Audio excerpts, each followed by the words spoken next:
Good afternoon. I am Han Hong-sung, the head of IR at Woori Financial Group. Let me first begin by thanking everyone for taking time to participate on this earnings call for the Woori Financial Group. On today's call, we have the Group CFO, Kwak Sung-min, the Group CDO, Ok Il-jin, and the Group CRO, Park Jang-geun. We will first start with the Group CFO, Kwak Sung-min's presentation on the earnings performance, and then also present the Corporate Value Enhancement Plan, after which we will have a Q&A session. Please note that the call is being conducted with simultaneous interpretation for our overseas investors. Now, let us start our presentation on the earnings for the full year of 2025. Good afternoon. This is Kwak Sung-min, the CFO of Woori Financial Group. Let me go over the 2025 full year performance. Please turn to page 2 of the material which is available on our website. The group's 2025 net income was 3,141.3 billion won, representing a YOY increase of 1.8%. The ROE was similar to last year at 9.1%. Amid uncertainties in the financial market regarding interest rates and FX rates and concern about a slowdown, balanced top-line growth and the insurance acquisition enabled the group to record a record high net operating revenue and stable profits. In particular, we set sizable reserves for future loss factors, including pre-op projects with completion guarantee of trust company, and addressed uncertainties such as fully provisioning against LTV-related fines, further solidifying the group fundamentals. In addition, we completed the insurance acquisition without any negative impact on our capital ratios and established a growth foundation for the securities business by acquiring the final license and launching MTS Group, completing the portfolio as a comprehensive financial group. Using this, we are starting to generate group synergies such as investment banking joint underwriting, open integrated wealth management branches, and expanding bancassurance operations. Another noteworthy achievement of 2025 is the significant improvement in our capital ratios.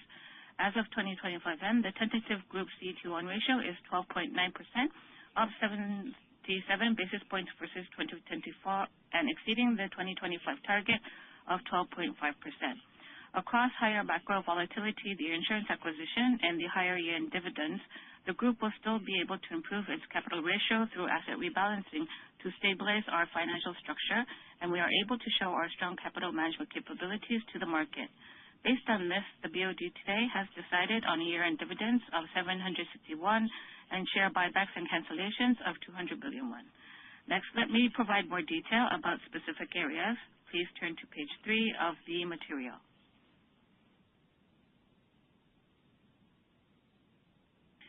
First, let me go over net operating revenue and NIM. The 2025 net operating revenue was 5% year-over-year at 10,957.4 billion won.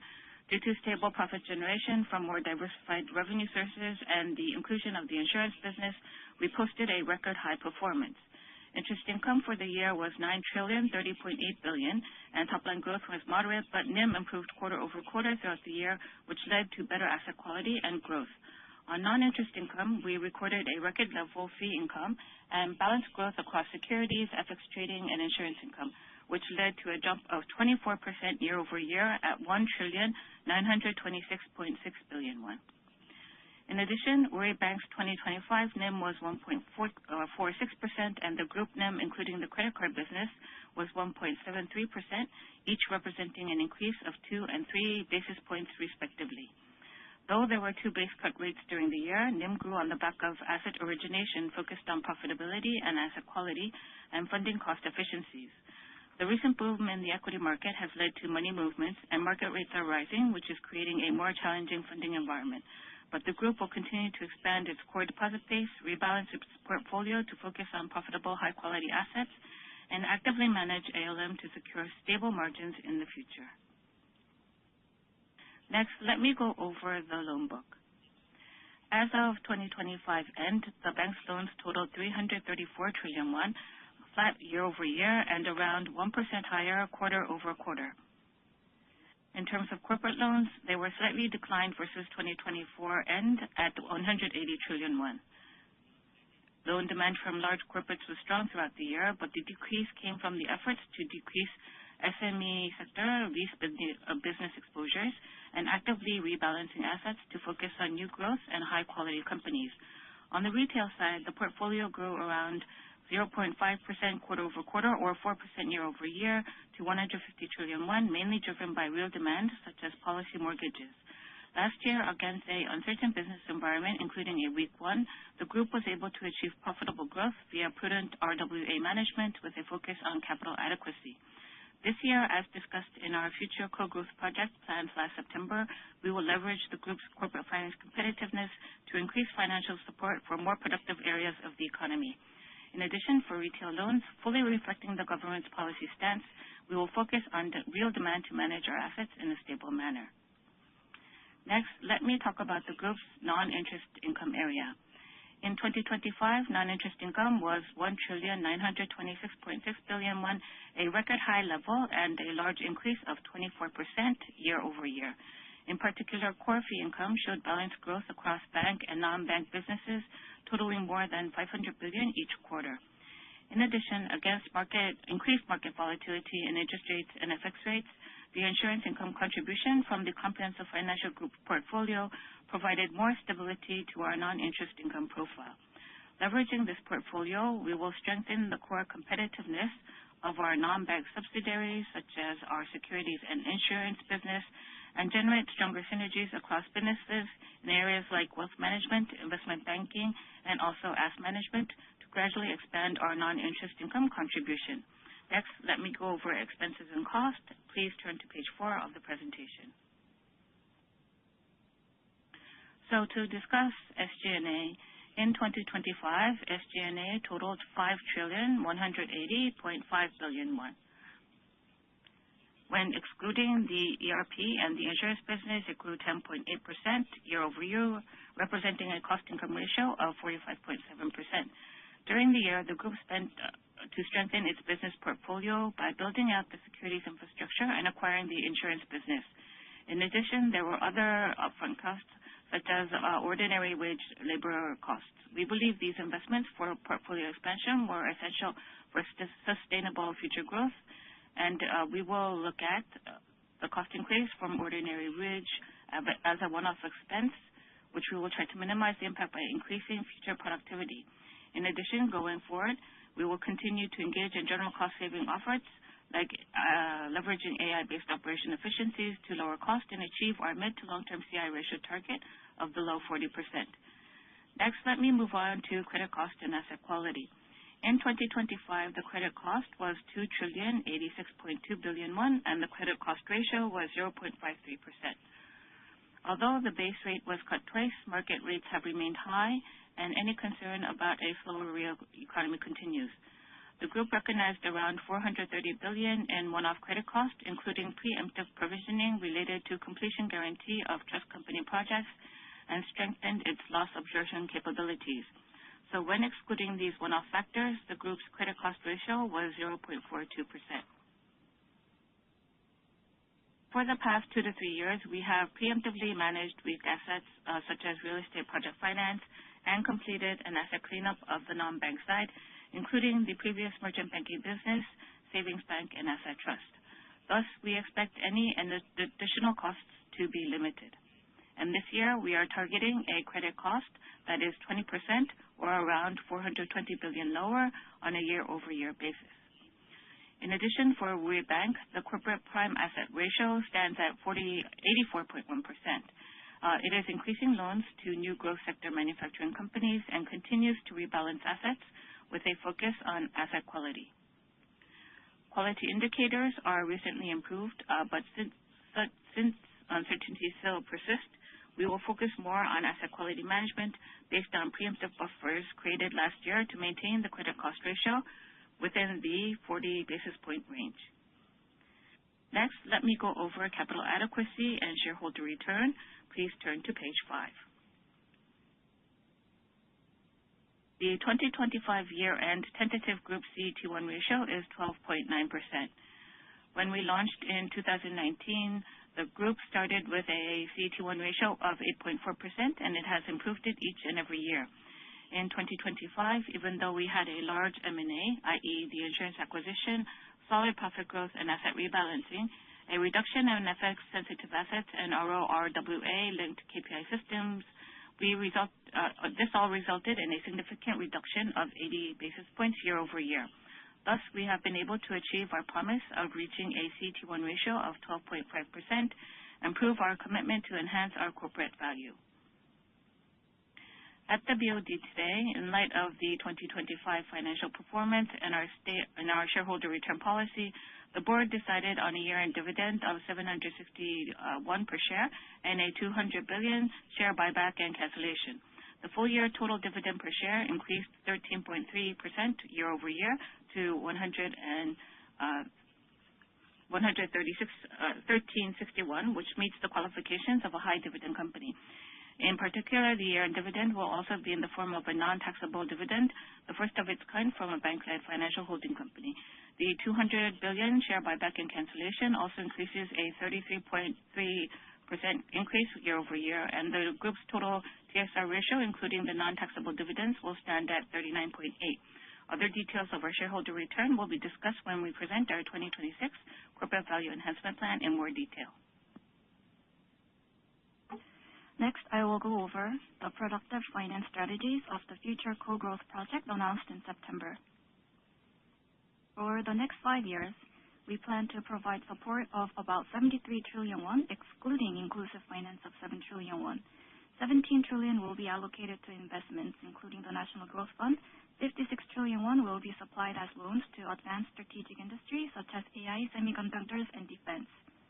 To secure growth momentum, we are operating the Advanced Strategic Industry Financial Committee as a task force. And recently, with Hana Group, we signed a financial support agreement for building an advanced strategic industry ecosystem, which shows that we are already delivering meaningful results. We are also leveraging our competitiveness in corporate finance and network to preempt high-quality clients and efficiently expand funding support. To this end, with the Financial Authority's capital regulation rationalization policy and by promoting the group's internal efforts such as asset rebalancing, we plan to secure sufficient capital headroom. Also, we will establish an AI-based risk management system that encompasses the entire process from loan review to post-loan management to build a strong growth foundation without undermining capital ratios and asset quality. That was the end of the 2025 annual earnings presentation. We will now move on to the next section.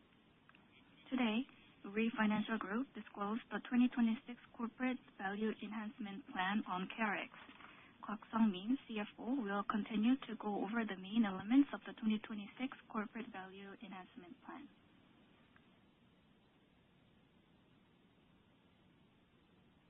Today, we announced the Corporate Value Enhancement Plan to review the progress made in 2025 and share with the market our new strategies for 2026. The Value Enhancement Plan has incorporated feedback from the market and shareholders, and after thorough discussion, it has been reported to the Board of Directors to be announced today. We especially thought long and hard about how to effectively use the significantly improved capital ratios as basis for growth and shareholder return. So let me go through the material on our Corporate Value Enhancement Program, which has also been distributed today through the disclosure. I'll first go over the financial indicators for 2025. Please refer to page 4. ROE, thanks to balanced top-line growth and the acquisition of the insurance company, was maintained at above 9%. However, asset cleanup at non-bank subsidiaries caused ROE to slightly decline. The CET1 ratio, despite the acquisition of insurance, LTV penalties, and higher shareholder return, is expected to annually improve by 77 bps to 12.9% to comfortably exceed the 2025 target of 12.5%. Annual DPS for this year should increase by 13.3% YOY to 1,361, which is similar to high dividend company levels. Of this amount, the year-end dividend of 761 is non-taxable. When considered, dividend payout reaches 35%, which is top-notch in the industry. The size of share buyback and cancellation have also increased by 9.7% since 2024 to 150 billion won. The 2025 TSR of Woori Financial Group, when considering non-taxable dividends, reaches 39.8%. Page 5 is on non-financial indicators. In 2024, we launched the securities companies, and in 2025, we successfully incorporated the insurance company, thereby completing the group business portfolio. Synergy is the fundamental reason why we exist as a financial group. Based on the completed portfolio, wealth management, CIB, capital markets, and other key areas will be the focus as we concentrate our efforts to create synergy. Meanwhile, for financial consumer protection, we are the first financial group in Korea to appoint a dedicated chief consumer officer to take the lead in delivering social value. Also, advancing the CEO succession program and establishing a new decision-making support process for the board of directors to protect shareholder interests are some examples of our efforts to improve corporate governance, which is a key focus in today's capital markets. I'll now move on to the 2026 Corporate Value Enhancement Plan on page 6. In 2026, we plan to achieve a CET1 ratio of 13% ahead of schedule and then maintain it stably at around 13.2% or higher. While continuing the RORWA-based asset rebalancing efforts, quarterly flexible RWA management, and selective resource allocation across sectors and businesses. These are some sophisticated and strategic efforts we are making to manage the CET1 ratio. In addition, we will be disposing idle real estate held by the bank and insurance company to reduce RWA. We will also be deploying diverse methods to efficiently manage and use real estate from a financial perspective to enhance capital ratios.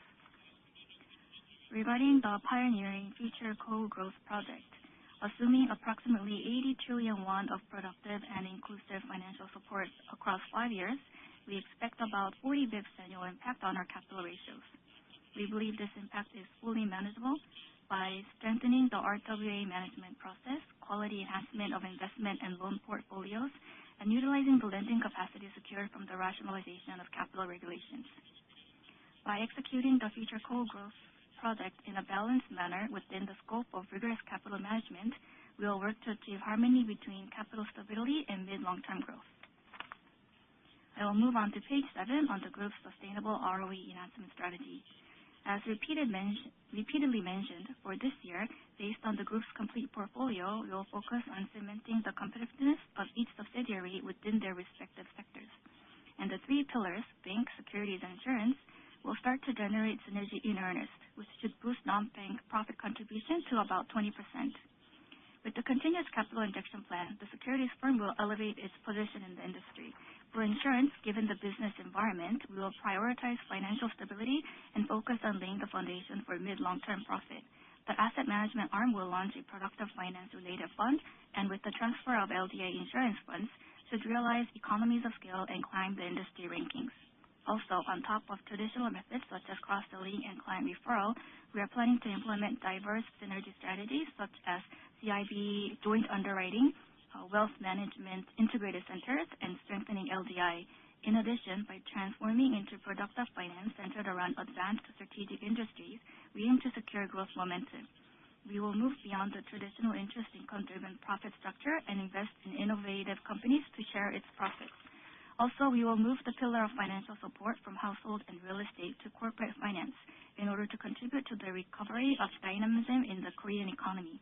Also, with large-scale transformation into an AI-based management system, corporate loans, wealth management, customer consultations, internal control, and other key areas will experience elevated productivity, thereby structurally improving ROE and achieving quality growth at the same time.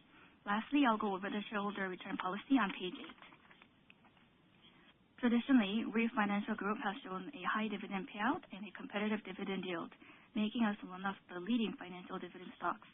We will solidify our competitiveness as a dividend stock while diversifying shareholder return methods to lead the expansion of the investor base in the Korea's capital market. First, we will introduce non-taxable dividends from year-end 2025. The related resources as of year-end 2025 is around 6.3 trillion won, which we expect to use across 5 years. The non-taxable dividends will boost dividend payout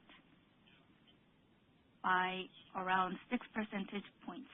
For retail individual shareholders, the real impact will be an 18.2% increase of dividend income.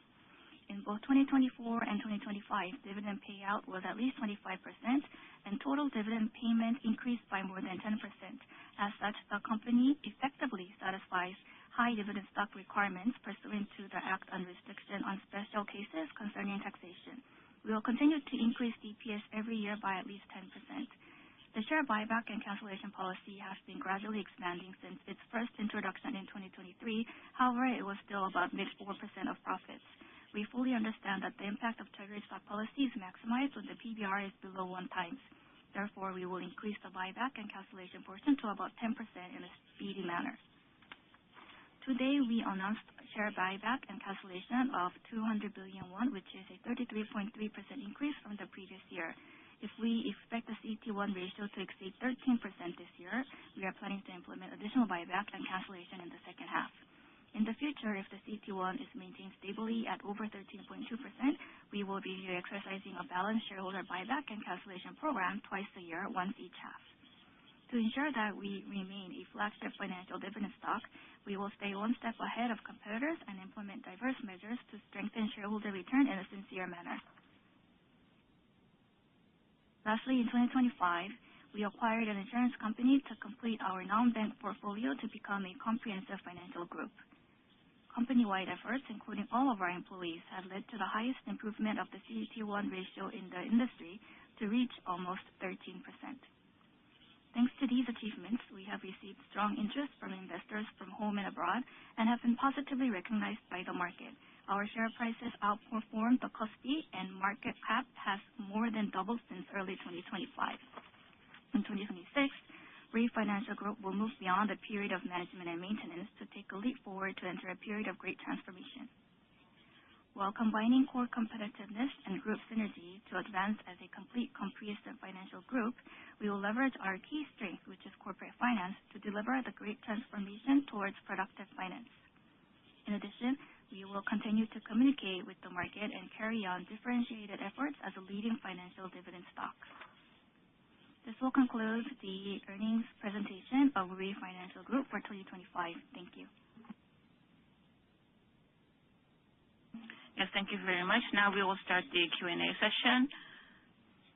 So for those of you, please press star and 1 on your phone. And if you want to cancel your question, please press star and 2.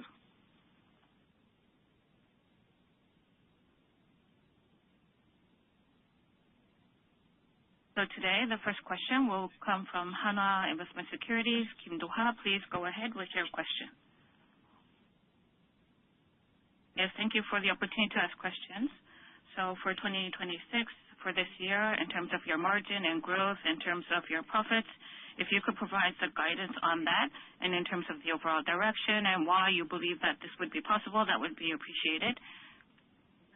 And in addition, for the dividends, I do believe it's larger than market expectations, and I do think that the competitive outlook is also good. However, I don't think I can fully understand your dividend policy. So going forward with regards to your corporate value of plan, if you look at page 8 of the presentation, right now for 2026, is the target to increase your DPS by 10%.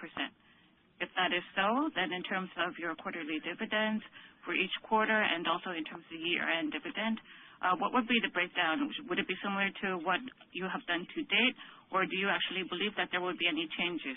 If you could explain that in more detail, that would be appreciated also. Yes, thank you for your question, and if you give us a minute, then we will try to prepare your question.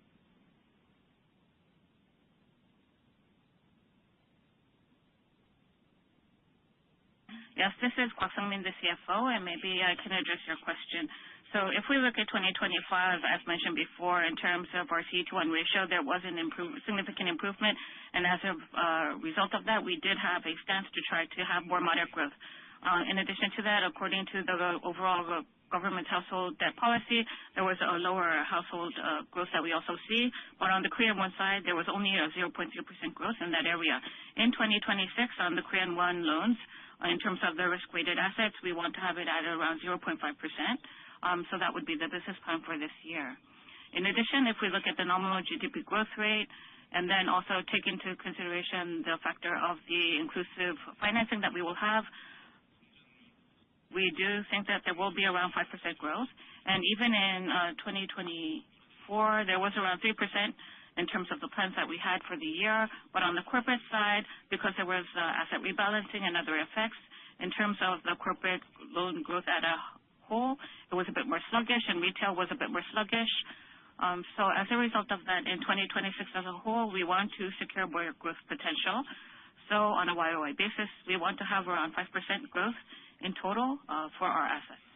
If we look at our margins, I think that the stance would be is that for 4 quarters consecutively, we were actually be able to see a NIM increase. And for the full year, it was around 2 basis points. So on the margin side, we do think that we have defended ourselves very adequately. And at the Research Institute side, if you look at the forecast that they have set out for this year, we do actually think that the BOK will cut rates at least one this year. So that was one of the assumptions. And also in 2026, we think that our margins will, on a YO basis, be slightly weaker in terms of the business plan assumptions. However, then thereafter, if you look at the recent side, market rates are being maintained at a high level. The BOK also might cut rates in the second half rather than the first half, so it's going to be pushed back in terms of the timing. And there's also, I think, that conflicting views about rate cut possibilities going forward. So if market rates were not to fall, then we do believe that on a YOY basis, that NIM will be maintained at least this year's level. And in terms of our profitability and asset rebalancing that we're taking, also increasing our core deposits, if this all comes into play, then we do think that there's a possibility that there could be a slight upside to what we're planning and seeing today. In terms of our non-interest income, this is an area that we were very focused on. There was a lot of growth that we had achieved, and we do think that this year the growth will be similar. So that on the non-interest income side, we think that we will be able to see around 20% growth. The insurance company being acquired also. On the security side, we have a final license, and we started business in March of 2025. So we do think that we will actually have a higher contribution coming from the non-bank side. So going forward in 2026, we think that we can actually see an increase at around 18% on the non-interest income side also. On the SG&A side, in 2025, this was an area in which I do think that we lacked a bit. However, SG&A, as mentioned before, is also reflecting the insurance acquisition and also the securities firm. We did beef up the IT investments and also increase the headcount there. So on the non-banking side, there was some concentration of cost increase factors that did take into play. So for this year, again, this is another factor that we will have to take in consideration. So we do think a dramatic decrease on a YOY basis will not be possible.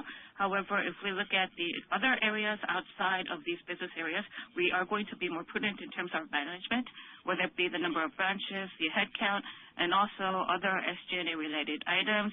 I do think that this year, again, not only for the 2026 business plan, but also according to our mid to long-term plan, in formulating those plans, we will take a fundamental re-review. So in terms of our mid to long-term target of reaching a CI ratio of 40%, we will try to look at initiatives to enable us to achieve that and actually execute that in 2026 so that at least in terms of the SG&A side that there could be a decrease on a YOY basis. In terms of our credit cost in 2026, in actuality, for 2020, the target would be to maintain a normalized CCR of around 40%. And therefore, that would mean that we have decreased the overall credit cost by around 420 billion or around 20%. So this is the business loss that we will execute and also maintain our CI ratio at 40%. And in terms of the outlook, maybe that could be the overall answer to the question. And then I think that you talked about our capital adequacy ratio and capital policy.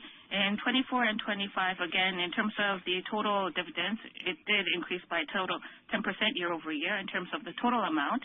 And so for this year, if you look at the high growth qualifications that the actual government has laid out, we would be qualified. However, because our dividends are non-taxable, there are more benefits that we give to our shareholders. But with regards to the DPS target, we do want to have 10% targets going forward. So this is something that we will apply for 2026 and also continuously target going forward. However, that have been said, in terms of the 10% DPS, in order to reach that level, if we do a simulation about how we can achieve that, on the net income side, if we increase it by 10%, that in itself would enable us to reach a 10% DPS target. So therefore, I think that for the target of having a DPS of 10%, it's not going to be a difficult target to achieve. And therefore, that's why we have set the target at that level. And in addition to that, if we look at our dividend policy, I think that when we talked about this before, we did say that in terms of the quarterly dividend, we would equally distribute it across the first, second, third quarter, and then for the year end, we would look at our capital ratio and then set the year-end dividend. That's what we did this year, and then for 2026, I think that that approach will remain the same. As of now, that would be our stance. And in terms of the year-end dividend, I do think that it will be with 1361 per share. So if we look at the same situation, I think that for Q1, 2, and 3, you can expect in general where the dividends will sit. And then in terms of the year-end dividends for 2026, again, we would look at whether the CET1 ratio is above 13% as our general target is. And assuming that is the situation, we would determine what the year-end dividends are. So in terms of our quarterly dividends and our year-end dividends, in terms of the approach that we take, that will not in itself change. So for this year, if our CET1 ratio does maintain a level that is comfortably above 13%, then based upon that, then from 2027, I do think that we will be able to see equal contributions across the first 2 fourth quarter or each and every quarter, similar to our competitors. However, rather than splitting it out, across all quarters, we don't necessarily believe that that is the most efficient manner. We do believe it's more important to satisfy the commitments that we had made to the market. And in terms of the CET1 ratio that we have, being able to satisfy the needs that our customers have in light of where our capital ratios sit. So up until 2026, we're going to maintain the stance that we currently have. Thank you very much. Thank you. And we'll move on to the next question from KIS, Baek-doo-san. Please go ahead. Good afternoon. I am Baek-doo-san from KIS, and I also have a question regarding dividends. You talked about the non-taxable dividends and the relevant resources amount to 6.3 trillion won. Last year, we brought in around 3 trillion won. So I would like to know how the size of the resources increased. Thank you for the question.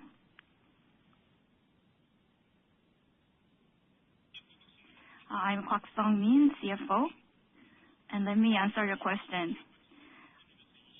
In 2025, in our corporate value up plan, at the shareholder meeting in 2025 March, we transferred 3 trillion won of capital surplus to retained earnings. So that is all publicly available information. What lesser known is that is another aspect of the shareholder meeting agenda. So 4 years ago in 2021, we transferred 4 trillion won from capital surplus to retained earnings. And the reason we did that back then was because in 2019, the financial group was relaunched. And according to the IFRS accounting standards, we relaunched the financial group with share exchange. And so the separate and consolidated financial statements need to be integrated. And unlike the competitors, the capital structure of the separate and consolidated financial structure was there. But in reality, there was no reason for it to be different. It was only because of accounting standards. And as you know, the resources will come from the separate financial statements according to commercial code, not the consolidated financial statements. So in conclusion, so we had a unreasonable situation at that time where we needed to normalize the situation. So in 2021, 4 trillion won of capital surplus was transferred to retained earnings, and then we increased the payable resources. And then from 3 years ago, since we have been making efforts to increase the dividends. So out of the 4 trillion won, 700 billion won we already used. So we have about 3.3 trillion won as outstanding balance.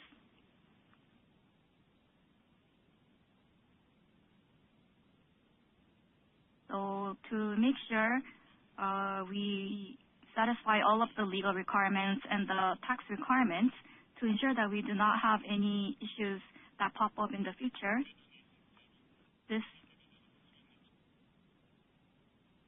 we received legal interpretation and tax interpretation that we can use this resource for non-taxable dividends. So out of the 4 trillion, we still have 3.3 trillion won. And then in 2025 March, we put in 3 trillion won. So total 6.3 trillion won is the available resources. So after 5,581 dividends, we believe that around 5.7 trillion won will remain. In 2026, we will be using the 5.7 trillion won for the quarterly dividends and all of the dividends, so it will all be non-taxable. So in 2025, non-taxable dividend was only for the year-end dividend, so the impact would have been relatively small. But from 2026 onwards, the quarterly dividend will also be non-taxable. So the actual impact will increase in 2026.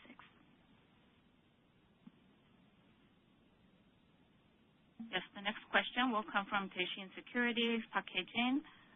Please go ahead with your question. Yes, hello. This is Park Hye-jin from Daishin Securities, and I would like to ask about the 189 billion non-operating loss that you have. If you could break it down for us, and also in your corporate enhancement, value enhancement plan, I do think that the non-bank side contribution is around 20%. What do you look about? How do you see the outlook going forward? Because it does seem to be that on the brokerage side that there is a more favorable environment. So maybe in terms of your mid to long-term plan, there could be an acceleration of the realization of that. So in general, if you look at the overall business outlook, including your non-banking business, if you could discuss that, that would be appreciated. Yes, thank you for your question. If you give us some time, we will answer.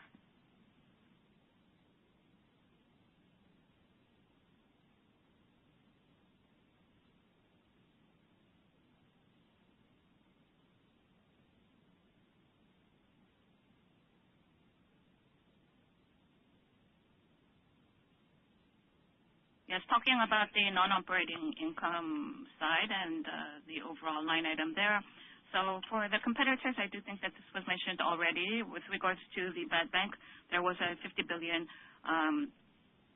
contribution. And in addition to that, on the LTV fine, we have around 52 billion, another minus or deducting side there. So in terms of the 52 billion, this is fully provisioned against, and we do set it aside at other provisions. So it's fully provisioned against already.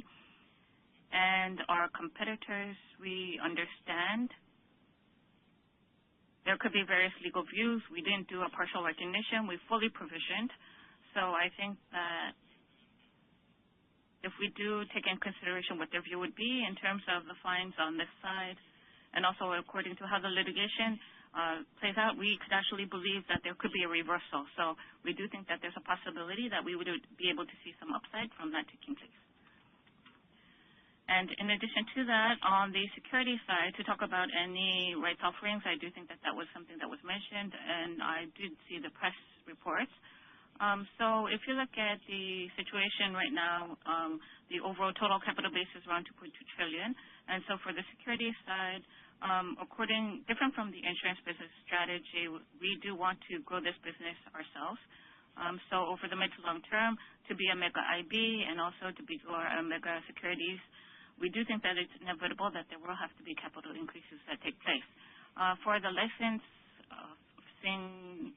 periods And taking all things into consideration, we do think that it is inevitable, so this is something that is under review.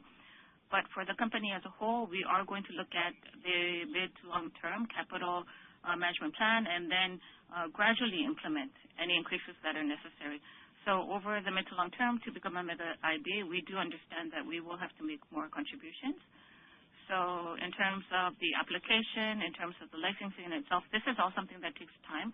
So again, it will be a gradual process, and according to that process, we will take gradual action. So we don't have any specific size or timing that we're thinking about as of now. But in terms of becoming a mega IB, according to that schedule, it is under review as of now. So on the securities side, if there is a capital increase,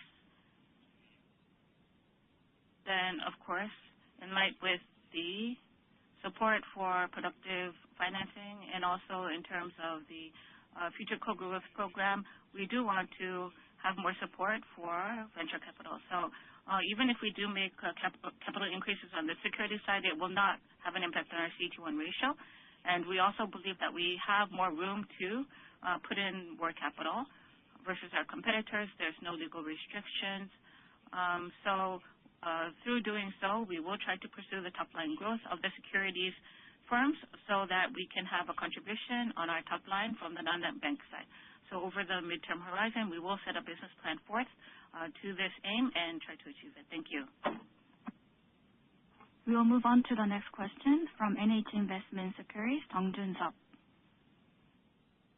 Please go ahead. Good afternoon. I am Jung Jun-seop from NH Securities, and thank you for the opportunity today. I have a question regarding CET1 ratio, and it improved significantly this year. 2026, you are working to achieve 13% ahead of schedule. So you talked about the shareholder buyback, and I think it's up to June. So I think you are looking to conduct the share buyback program in the second half. When do you think that will actually happen? When do you think you can actually achieve 13%? If you have the guidance for CET1 in the second half, I think I'll get a better idea of the size of the share buyback. And can you also give us more color on the different strategies that you have? For example, you'll be disposing the marketable securities, or are there plans to have a paid-in capital increase and so on? Thank you for the question. And just give us 1 minute while we prepare the answer.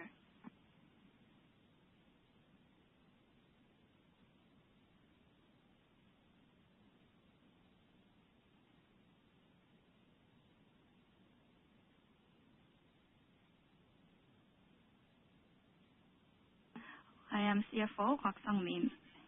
Regarding the CET1 ratio, we mentioned earlier today, as of 2025 year-end, it was 12.9%. Those are preliminary numbers. So we are close to 13% at the moment. So in 2026, we feel that, like mentioned earlier, I think I was a little bit more cautious, but we do believe we can comfortably achieve 13% in 2026. In terms of the timing, probably we will be able to achieve that in the first half, and our financial business plan is based on that assumption. The government is improving the overall institutional framework to encourage productive finance, and I think that can contribute to our own efforts as well. On top of that, we have internal efforts that we are making. We are developing those plans for 2026. So it's a little bit too early to share that with you today, but we are currently developing the plans. For example, you have the idle real estate disposal that was included in the corporate value enhancement plan, but we are making multifaceted efforts to ensure that we can reach early 13%. And if we progress as expected, we are quite confident that we can reach and go over 13% in the first half. That is why, like you said, the 200 billion won that we announced is a 4-month trust contract. So it's from February to June, the purchasing will happen during that period. And by the end of June, we plan to cancel those shares. And the details are in the disclosure. Then, we mentioned that if we expect CET1 to go over 13%, we can review additional shareholder buyback in the second half.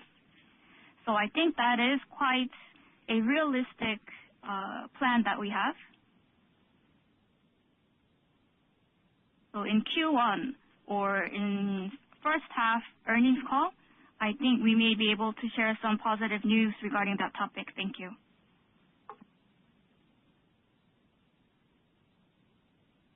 So the next question will be from HSBC, Won Jae-young. Please go ahead with your question. Yes, thank you. Thank you for your strong performance amidst a challenging environment. And with regards to TSR also, it does think that you have given a lot of thought about this and have come up with a detailed plan, so thank you for that. However, in terms of the news reports, because it's already out and also because there's a question, this is a question that inevitably I think I have to ask. If you look at the news reports on the security side right now, there's talk about a 1 trillion capital increase each and every year so that you would be able to fill in your capital base. So in terms of the CET1 ratio, you said that it would not have an impact there. However, if you do make a 1 trillion contribution in terms of the CET1 ratio targets that you have, is it possible to do so without impacting your CET1? So how should we look at these two numbers? Because I think that we would need a bit more comfort about this issue. And second, I think that if you look at ABL, if you look at their core capital ratio, maybe it's around 30% or 40% right now. And in the case of Dongyang, also it's being maintained at around 53%. So for Tier 1, if this is something that is introduced, then I do think that you will actually have to take more additional action. So this also, would it not have an impact on your CET1 ratio? If you could elaborate a bit more about that, that would also be appreciated. Yes, thank you very much. And while we prepare, if you could just wait for a minute.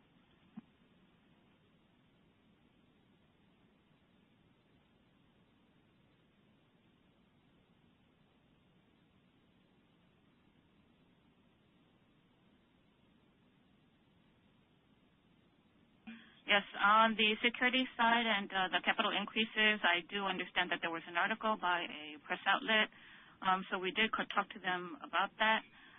But I do think that it was over-exaggerated somewhat.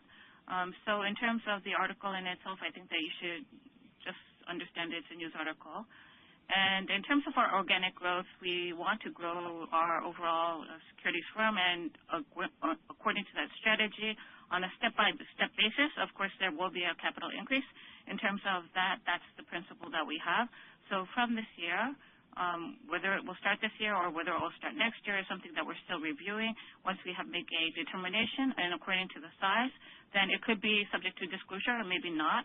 But we will fluidly communicate with the market so the market can recognize the situation and be aware of it. And as mentioned before, right now, it's not only being designated as a mega IB because, of course, that would be something that we would be, pursuing under the process that we want. There is a preliminary license that is required. There's a 2-year grace period. So as mentioned before, it's 1.2 trillion. So even if it goes to 2 trillion, 3 trillion, going step by step, there are time requirements that you need to fulfill. So according to that and according to the government's overall rules, we need to follow that process. So it's not a short-term situation. It's more of a mid-term type of situation, and the capital increases cannot help but take place in a gradual manner because of that. And therefore, once the capital increases are decided, then through our IR department or through other outlets, we will try to communicate as much as possible. And I did mention that it would not hit the CET1 ratio, and what that's making is that the action in itself does not have an impact on our CET1 ratio at the holding company level. However, if the securities company does engage in S&T businesses or investment banking businesses, as they utilize that capital, of course, there will be asset growth that will take place. And because the asset growth would increase our RWA, we do think that the impact of that from the capital increase that they do enjoy we do think that they would be able to engage in activities that would offset the increase in the RWA from the profitability that they enjoy from doing so. So at the end of the day, we do think that there would not be an impact on the CET1 ratio in itself. And I think that if they are able to generate an ROE, then that should not be a situation that would be negative at the group level. And on the insurance side, it's not the KIPS ratio, but there is going to be a core capital ratio or maybe Tier 1 ratio that's going to be introduced. In terms of the timing of that, it's not 26, but it's 2027. And at the government level also, they are trying to look into avenues that, giving maybe a grace period until 2030 so that it would not impact the insurance company's operations. So because it's not a disclosure factor yet, I can't go into the details because the KIPS ratio in itself is official, but other numbers are not. But I think that internally, if you look at the situation, we are preparing for this. And at the insurance company level, also, of course, from 2027, they will be managing their core capital ratio. So for the 50% ratio in itself, we do think that as of now, as of the end of 25, if we do our own calculations, we actually are comfortably above that in our insurance businesses. So in terms of this core capital ratio, as of now, I don't think that there would be any request that we would have to make for an exemption or a delay. Even with what we have right now in terms of the operations, both companies, we do believe will be able to maintain a ratio that would be above the required amount. Thank you for that. We do not have any further questions at the moment. For this quarter, we have also received questions on our website, especially regarding shareholder return. But I think our presentation today regarding our corporate value enhancement plan and the Q&A session have supplied sufficient information on that topic, so we will not go through the individual questions right now. If there are no further questions, we will end the Q&A session here. This will conclude the annual earnings call for 2025 of Woori Financial Group. Thank you for your time today.